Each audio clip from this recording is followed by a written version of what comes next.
So, hello.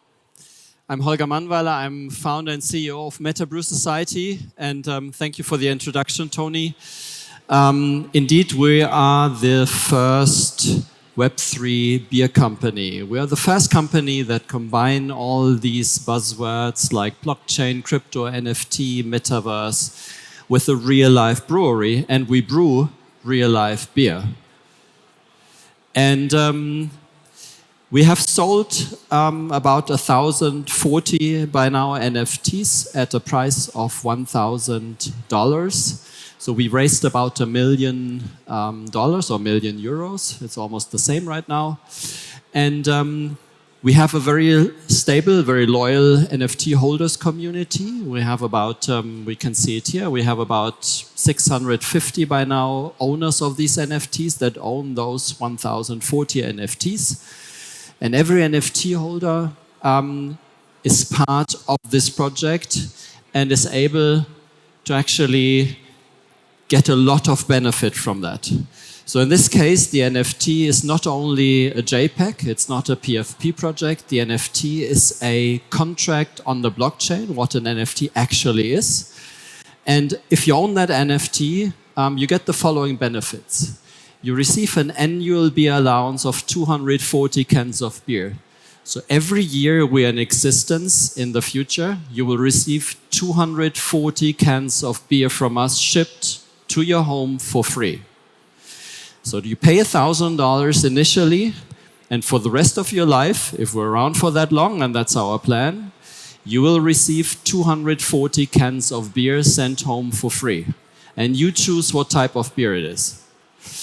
In addition to that, you get voting rights on key business decisions of our brewery. So which beers we brew, how we package them, where we sell them, the pricing, etc. So you will be involved in the major business decisions of our company. So we will build this together.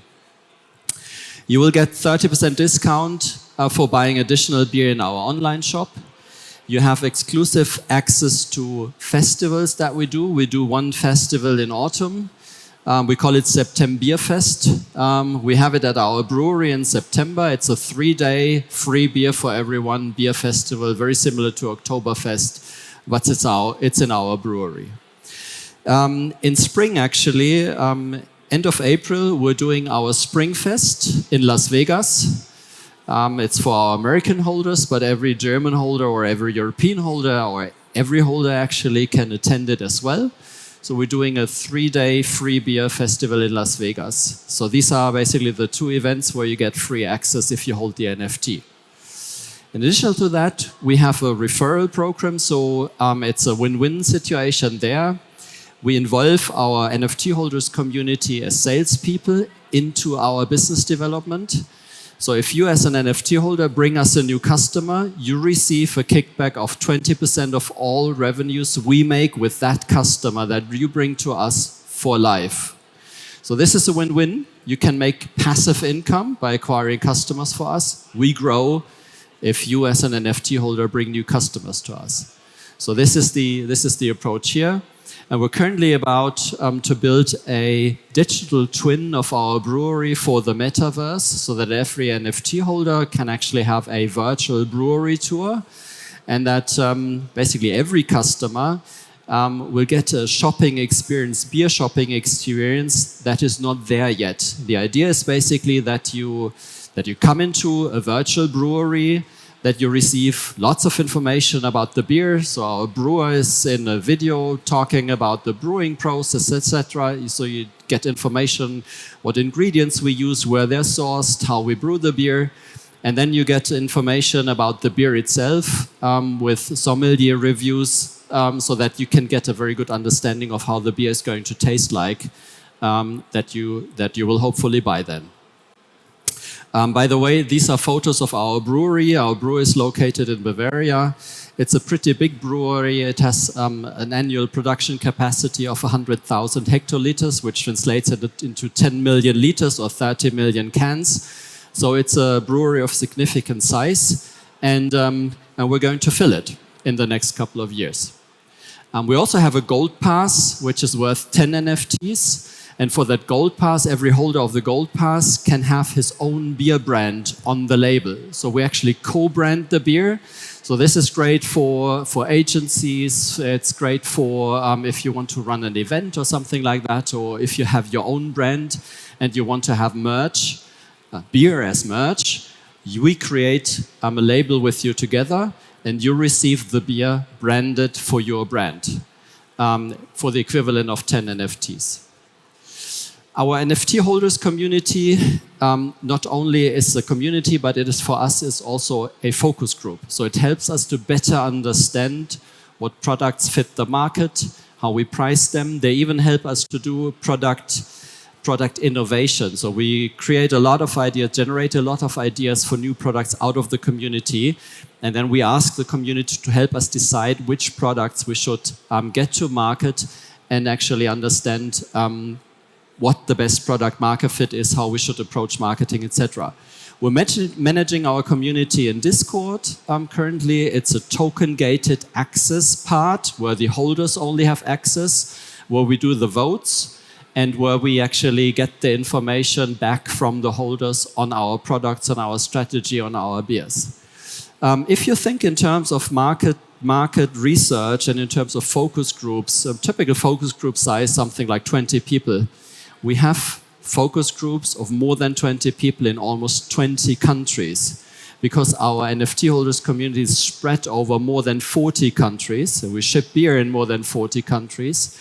And NFT holders, as part of our brand community, give us information about product, market fit products, etc. So we have a very rich piece of information. We can make real-time market research and get information back basically within 24 hours.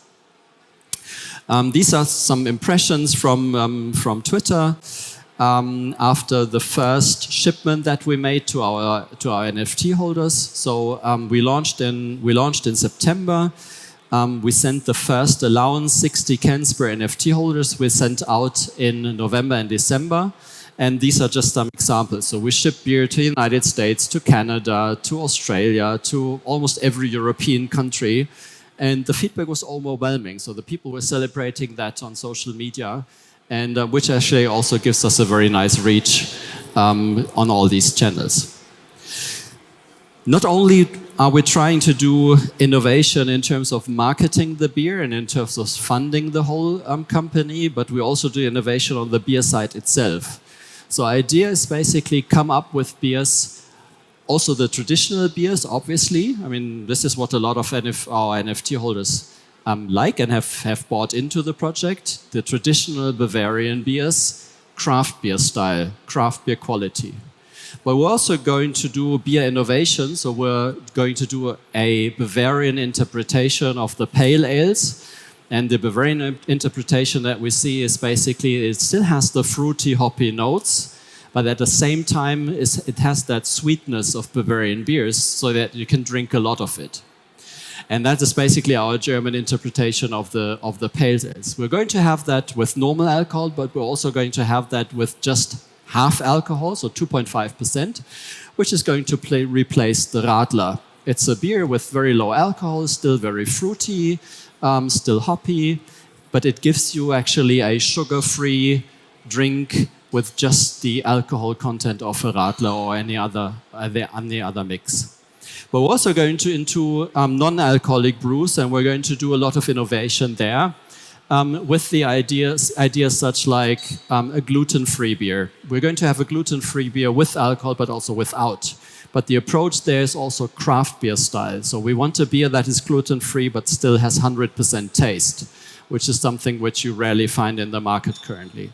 We're going to do a Gamers Brew. That's a Gamers Brew. The idea came out of our community. It's a brew, non-alcoholic beer with ginseng, ginger, and guarana. So it's energy boosting, it's concentration enhancing.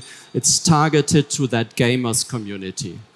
We're going to do a Sleep Brew. Sleep Brew is a non-alcoholic beer that contains melatonin. So it's your drink in the evening that really does make you sleep. We're going to have a Last Brew. That's something that prevents you from getting a hangover. Happy Bubbles, which contains some some natural plant-based antidepressants and stuff like that. So these are the ideas that we're having on the beer side, and we're all the time generating new ideas out of our community. As I said before, we're using our brand community as a for market research, but also for optimizing our Web2 marketing channels. So the real-time surveys I mentioned before, that's very important for us to better understand basically how to approach the market, but also for content production. So we're using the community for creating user-generated content for us. They're all brand ambassadors, they all like the brand, they create authentic content that we can reuse for social media campaigns. And the last thing is that we can also do ads optimization, because we have that brand community of 650 people currently, and we can test and run every ads first through the community to basically understand performance before we go out in the market, and that saves us a lot of money. We also think about sustainability in our business model. So we do ship the beer in cans, and when people hear cans, very often they say, oh, that's a problem with the environment. No, it isn't. When you actually look deeper into the carbon footprint of the different packaging methods for beer, you find out that the can actually is the lightest packaging that you can find in terms of carbon footprint, because cans are only shipped one way. Bottles that you have to take them back, so you have to ship them two ways. The bottles are much more expensive to ship. They're much heavier. They're much more in volume. They're much more expensive to ship. So in terms of kind of optimizing really for shipping costs, but also for carbon footprint of the shipping, the can is the better packaging. We use cans, we use only cans that consist of more than 98% recycled aluminum. They're a little bit more expensive, but that's worth to us. And we've done the calculation, what's the carbon footprint of sending a box of beer to our average NFT holder. And it's actually the equivalent of what you save if you preserve 3 square meters of rainforest. So therefore, what we do is we partner with another project who actually buy rainforest. And for every box of beer we ship, we preserve 3 square meters of rainforest so that the total shipping process becomes carbon neutral. We still have NFTs available. So we have 1,516 NFTs in total. That's all which will ever be there. We sold about 1,040 of them, so there are about 470 NFTs left, which we're still going to market. And everyone who's minting a PO-up of this event today will, starting 8 p.m. tonight, be able to mint our NFT for 0.1 ETH discount. So the current price is 0.7 ETH. If you have the PO-up of this event, you'll be able to mint for 0.6 ETH for the next 48 hours starting 8 p.m. tonight. So every one of you who wants to be part of our community, receive 240 cans of free beer per year. Go mint the PO-up. You can also try our beer. Back there in the corner, we have a bar where you can try some of our beer. So you can convince yourself that the quality is good, that you like it. And you can mint the PO-up, and then starting 8 p.m. tonight, you can mint our NFT with the PO-up for 0.1 ETH discount. Thank you very much. I have a question, actually. So, yeah. Can we buy the beer somewhere in German stores? No. So we're not present in the normal stores. Our idea is not to be present in supermarkets or beverage stores, to be the 30-second beer brand there in the shelf. It doesn't make any sense for us. We're actually approaching that a little bit different. The first approach we have is through that network of NFT holders that we have, which I mentioned before. So every NFT holder is a brand ambassador. Every NFT holder is a potential salesperson for us. And we generate already quite some revenue through the NFT holder affiliate program. The second approach is we do classical performance marketing on the Web2 platforms, yeah, to drive in basically new customers, also for the beer, not only for the NFTs, but also for the beer. And these special beers that no one else has helps us in that. So that's the second approach. It's very soon going to be present also on Amazon. And we're going to be present as of April with our first own tap room, Brauhaus, at the Spanish coast in Benidorm. And we're going to use our NFT holders also as the basis of entrepreneurs that potentially start other tap rooms. So we want to build a tap room chain, basically, a brand, franchise system, tap rooms that sells our beers. Plus, we're going to build distribution centers where also our NFT holders are going to sell the beer locally to their local communities. And then for each one of these specialty beers, we have a special target group. For example, for the Gamers Brew, we're currently collaborating with metaverses, with game builders, with esports teams. Yeah, where kind of the target group actually is present. For the Sleep Brew, we're currently preparing an outreach to hotels. Yeah, with the Sleep Brew, I want to be in every hotel room, which then again gives us visibility. Yeah, there are very few other beer brands in the hotel room. Yeah, you have them in the fridge, in the minibar, but you don't have them in the hotel rooms present. But this is a product that's suited for being in a hotel room, etc. Yeah, so we're going to try to find. We're going to try to find channels where no other breweries are present and where we can place our specialty beers basically without competition. Thank you very much. Any questions from the audience now? Has anyone had the pleasure to try a beer from MetaBrewSociety? You actually should, because it's really tasty. I've had one, and I've wanted to move. I wanted to stop there, but I've had a second one as well. So I really liked it. I think I've interrupted you before asking my question. You wanted to add something. No, so if there are no questions, the question that we get asked most is actually, how did we get to the idea? How did we develop the idea to actually use an NFT to buy an actual brewery? And that's something that as most of life, it was coincidence. So we're a founders team of 7. We were all entrepreneurs. We've been knowing each other for years. And late 2021, so in December 2021, we were sitting together over a couple of beers. And we were all before invested in crypto and NFTs. And in NFTs, we made a lot of bad experience, a little bit of good experience, but we all saw the potential of this technology, the potential of this approach. And we were thinking about what could we do, what can we contribute to the Web3 development, to NFT? What's a sustainable business model around NFTs? And it was clear to us that we wanted to link NFTs with an actual physical product. And so we were thinking around, and I've been an entrepreneur in cosmetics for 13 years, but obviously cosmetics and Web3 is a little bit difficult. Yeah? So main target group currently is still male. It's young male, so it's not the perfect target group for cosmetics. And then suddenly the idea was on the table, let's buy a brewery. And so we thought it's pretty crazy, but we slept over it, and the next morning it still sounded too good not to make it. And so we took that decision basically end of 2021. We started our Twitter and Discord in, I think, February, March 2022. We started the company then in May. We bought the brewery in August. We minted in September. And now we're here. And you showed that it's possible to combine beer and brewery and NFTs and Web3.